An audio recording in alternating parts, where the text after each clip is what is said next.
j'étais petit, je l'avoue, je me suis cherché. J'ai débuté avec des idées révolutionnaires et puis d'un coup, j'ai rêvé d'être policier. Et finalement, 20 ans plus tard, j'ai opté pour une carrière dans le marketing qui m'offrait une occasion de comprendre la société plutôt que de la contester ou de la réguler. Alors, ai-je bien fait ?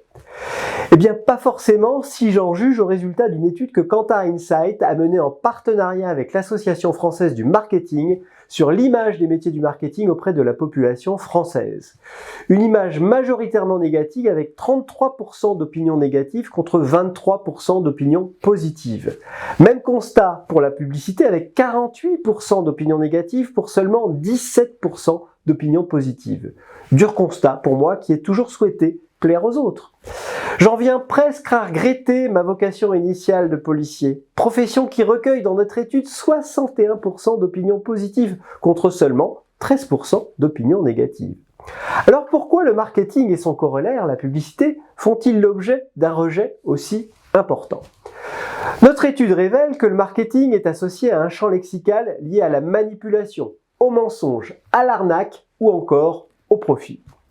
Parmi les griefs qui lui sont adressés, plus spécifiquement, le marketing est perçu comme servant avant tout les intérêts des entreprises et pas ceux des consommateurs, permettant de vendre des produits plus chers que leur valeur, donnant l'illusion du plaisir et du bien-être sans vraiment l'apporter.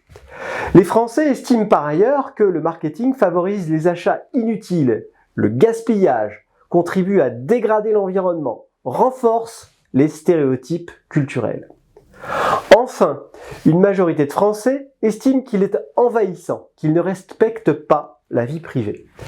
Alors dans ce tableau peu élogieux, quelques dimensions positives émergent malgré tout. Ouf.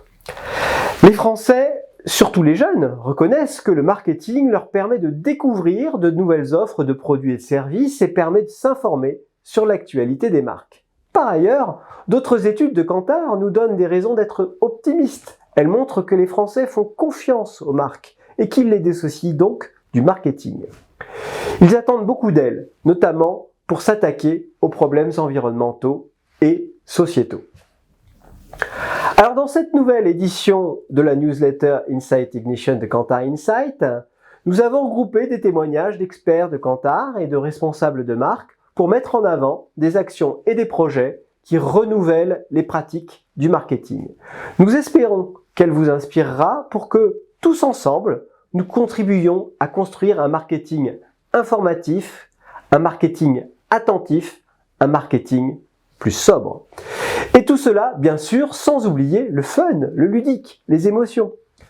Je vous invite par ailleurs à télécharger l'intégralité de notre étude AFM Kantar sur l'image du marketing sur notre site.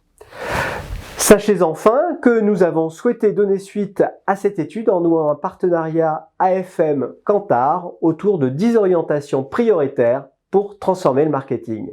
Je vous souhaite un très bon visionnage.